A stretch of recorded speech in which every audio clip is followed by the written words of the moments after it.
Assalamualaikum. Sambil berjemur ini,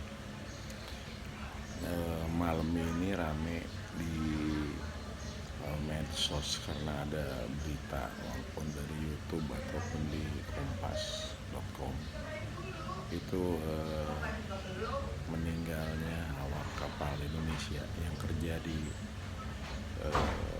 industri perikanan di sebuah negara gitu kan. Di Busan, ketahuannya mulai dari informasi yang diboosting dari Busan media sana. Ada yang bilang dibuang gitu kan, ada yang sangat menyedihkan gitu kan. Tapi mari kita berhati-hati karena juga ada dari saluran resmi itu bilang bisa jadi ini dilarung karena memang di laut gitu kan, di tengah laut. Dan itu juga biasanya sih kalau di kapal begitu, sejak mereka kontrak kalau dia legal itu jelas ada ketentuan dan yang lain-lain termasuk asuransi kerja, apakah itu sakit gitu kan, jam kerja, asuransi meninggal dan lain-lain. Tapi saya pengen bicara yang inti-inti karena kejadian seperti ini tentu ini menjadi bagian daripada proses yang harus dilihat sebagai peran negara di mana harus hadir untuk melindungi warga negara Indonesia yang bekerja sebagai migran ya, bekerja di luar negeri. Ini penting sekali karena mereka juga harus terjaga keselamatan, dan ini itu sangat ditentukan ketika mereka berangkat itu seperti apa. Saya ingin cerita pengalaman teman-teman Omega ketika ada kejadian dulu tahun 2016 itu ramai sekali. Kalau kita ingat, di mana ada awak kapal yang disandera di Laut Cina Selatan itu. Kemudian juga semua heboh lah ketika itu. Nah, tapi yang ingin saya sampaikan di cerita ini gitu kan, sebagai pengalaman, itu kapalnya kebetulan waktu itu kapal anak perusahaannya Astra, Patria ya. Dan yang luar biasa kalau pengalaman saya itu di sana, yang ketika itu paling tinggi itu Pak Gideon itu betul-betul masang badan dan jabatannya, artinya gimana caranya dan at all cost harus bebas, harus kembali. Nah, sehingga ketika itu juga direktur utamanya UT Engineering gitu kan, Pak Laudi juga demikian concern, kemudian direktur keuangan UT juga Pak Edi demikian concern, sehingga Pak Hilman Risan itu juga menurunkan pasukannya betul-betul memperhatikan dan kemudian sungguh-sungguh sehingga proses itu bisa lancar, didukung oleh Pak Muslih dan Pak Idris Kumbang itu bisa meyakinkan awak-awak kapal bahwa perusahaan tidak akan pernah meninggalkan mereka. Dan ketika itu Pak Budiman Sofyan itu ahli diplomasi dan negosiasi, ketika itu beliau masih ada, dia yang melakukan negosiasi dengan pihak sana. Tapi yang ini disampaikan karena perusahaan itu demikian solid gitu kan, kemudian juga koordinasi dengan pemerintah gitu kan, ada dari BAIS, ada dari Densus, kemudian juga dan Kementerian Luar Negeri dan Pertahanan, sehingga solid sekali. Nah, tapi yang ingin disampaikan sesungguhnya pemerintah Indonesia juga sangat sungguh-sungguh, termasuk Kementerian Luar Negeri dalam hal proses-proses seperti ini. Nah, ini kenapa jadi cerita penting?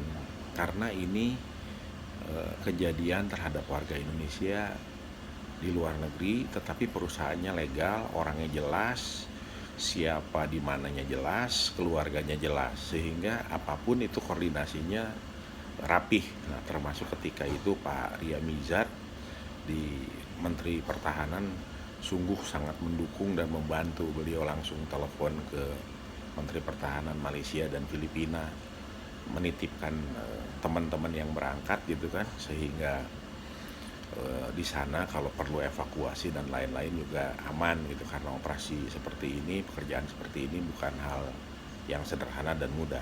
Nah, tetapi perlu dipahami ketika sampai di negara sana itu sungguh tidak mudah, karena diplomasi diplomasi, tetapi realitas lapangan adalah realitas lapangan, sehingga tim perlu masuk, kemudian juga membangun pengaruh sendiri, termasuk ujungnya ketika itu proses pemilihan presiden Filipina, termasuk membantu supaya yang sekarang menang, sehingga kawan kita di sana posisinya kuat, dan akhirnya terjadilah kerjasama di mana Menteri Pertahanan negara tersebut dengan Pak Arya Mijat itu kan bekerja sama sehingga ada trilateral.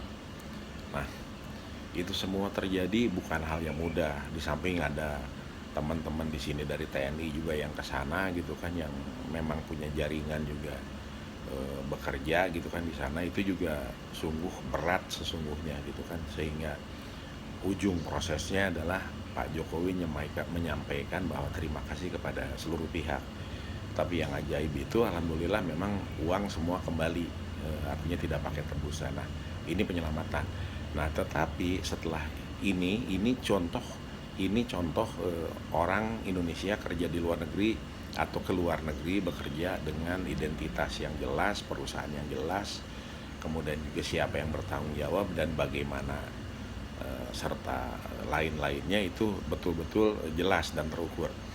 Nah, tetapi ada proses yang lain lagi di mana ini bisa kejadian model seperti yang awak ini hilang, atau awak ini dilarung atau meninggal atau dibuang gitu kan di laut, kita nggak tahu, tapi kita beritikat baik dulu saja gitu, karena ini pergaulan internasional.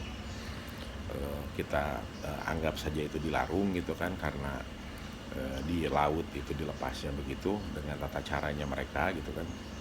Nah, yang ingin disampaikan itu yang pengalaman Omega Team itu adalah pada proses yang kedua. Jadi kedua dan ketiga itu Omega Team bersama, waktu itu dibantu Agus Hermanto gitu kan, ikut terbang ke Filipina.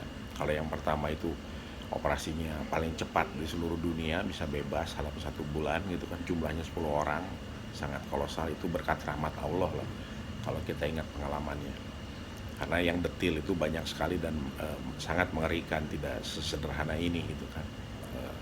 Berkat rahmat Allah yang menyelamatkan. Nah, yang kedua itu pengalaman kami ketika Omega Team tepatnya ketika diminta untuk membawa kembali 3 orang yang dari NTT. Yang ingin disampaikan di sini, yang ini berkaitan dengan kejadian seperti ini dan ini penting, itu identitasnya tidak jelas, dalam artian di mana tinggalnya, ada nomor kontaknya dan lain-lain. Dan begitu kami melalui Joni Balu, kebetulan dulu sama-sama penasehat di KNPI, memohon kepada Gubernur NTT Frans Leburaya dicek di kabupatennya, di ND kalau nggak salah, itu ternyata tidak ada, karena korban ini sudah 12 tahun lebih kalau tidak salah itu berada di Sandakan, Malaysia. Nah, ini kejadian beberapa kali seperti ini, tapi yang ingin disampaikan adalah bagaimana orang-orang Indonesia ini bekerja ke luar negeri tentu dengan niat baik dan itikat baik, tetapi tidak terekod, sehingga sungguh sulit dan luar biasa berat bekerjanya. Kami sampai di Sanga ya, di Bungau Tawi-Tawi, itu ketemu dengan kawan-kawan pengamanan di sana gitu, yang menjaga keamanan, itu terpaksa menjelaskan dengan rambut, bentuk tubuh, tetapi identitas dan segala macamnya itu kita ragu gitu kan, karena udah sekian tahun nggak di Indonesia. Nah, ini penting gitu kan, karena terjadi juga sebetulnya sampai hari ini yang beberapa orang hilang di di Sandakan itu model begini, artinya pekerja-pekerja migran Indonesia yang keluar Indonesianya pun nggak jelas gitu. Nah, dan kejadian seperti ini itu menjadi perhatian kami ketika Indonesia ramai waktu tahun 2019 juga, di mana Jepang membuka lapangan kerja untuk 350.000, sehingga Indonesia juga diharapkan ngirim banyak ke sana. Kami terbang ke sana, kemudian juga melihat berbagai macam hal di sana. Itu ternyata kalau berangkatnya ilegal atau berangkatnya sendiri-sendiri di sana susah dikoordinasi, dan itu membahayakan. Padahal KBRI ketika itu, duta besarnya Arifin Taslim yang sekarang menjadi SDM itu berkenan menerima kami dan bertemu. Tetapi kenyataannya sekarang orang-orang Jepang yang ada di sini sekarang justru, sehingga bisa jadi nanti berangkatnya mandiri. Nah, kalau mandiri itu bisa jadi pekerja migran Indonesia itu karena tidak terdata sebagai pekerja keluar negerinya, entah sebagai apa gitu kan, itu akan sulit memonitor. Nah, kembali ke persoalan tadi di awal yang ingin saya sampaikan bahwa eh, kita dalam pergaulan internasional bicaranya adalah kontrak, bicaranya adalah kesepakatan, bicaranya adalah hukum-hukum internasional, bekerja sama di antara negara, kemudian juga bekerja di atas kapal. Nah, oleh karena itu, karena orang Indonesia sekarang sudah bekerja di seluruh dunia, alangkah baiknya soal tertib, kemudian juga ketentuan dipenuhi gitu kan. Apalagi sekarang Pak Beni Ramdhani ini orangnya juga tegas, kemudian niatnya baik gitu kan, berani.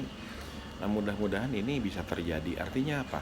Sudah saatnya Indonesia punya peta di negara mana saja yang rawan, tetapi banyak pekerja Indonesia bekerja, karena itu misalnya banyak memberikan penghasilan sehingga menjadi prioritas untuk orang-orang Indonesia kerja. Nah, kemudian juga dari pengalaman ini itu juga karena ini terus berulang-ulang sekian tahun, itu perlu juga ada emergency dari peta tadi, bagaimana protokol dan emergency, dan itu sebetulnya tidak sulit juga, artinya bisa disiapkan ketika negara itu memang ke arah sana gitu kan. Karena kalau lihat Bu Susi menyampaikan, Bu Susi mantan Menteri Kelautan, beliau juga sudah melihat bahwa kapal ini penting gitu kan, untuk pekerja di kapal ini penting untuk diperhatikan kemudian dijaga, karena kalau tidak itu bisa narkotik segala macam masuk di situ dan jadi penyelundupan. Nah, kembali lagi sudah saatnya barangkali keprihatinan ini gitu kan, jangan dengan kemarahan apalagi menjadi rasial, kemudian menjadi kebencian, jangan ke sana arahnya, tapi marilah kita arahkan ini menjadi sebuah proses yang lebih baik. Sekarang yang paling penting adalah dipastikan bagaimana hak-hak dan proses keluar negerinya itu adalah legal, kemudian juga itu seperti apa dan siapa yang bertanggung jawab di dalam negeri ini sendiri. Karena tidak mungkin kalau kita melihat pengalaman orang-orang itu bisa bekerja di luar negeri tanpa ada orang yang mengorganisir di sini. Jadi semoga ada jalan keluarnya dan tidak terjadi lagi gitu kan. Nah, semua yang saya ceritakan tadi adalah bagian daripada proses, semoga berguna, karena satu nyawa orang Indonesia itu adalah nyawa kita semua. Dan kesungguhan sebuah perusahaan seperti tadi saya sampaikan di awal di Astra itu jelas akan membuat pekerja kita mempunyai harga diri, mempunyai posisi tawar yang benar, kemudian juga mereka kerja dengan baik, tetapi dalam bahaya mereka bisa kita selamatkan. Demikian, semoga bermanfaat. Assalamualaikum warahmatullahi wabarakatuh.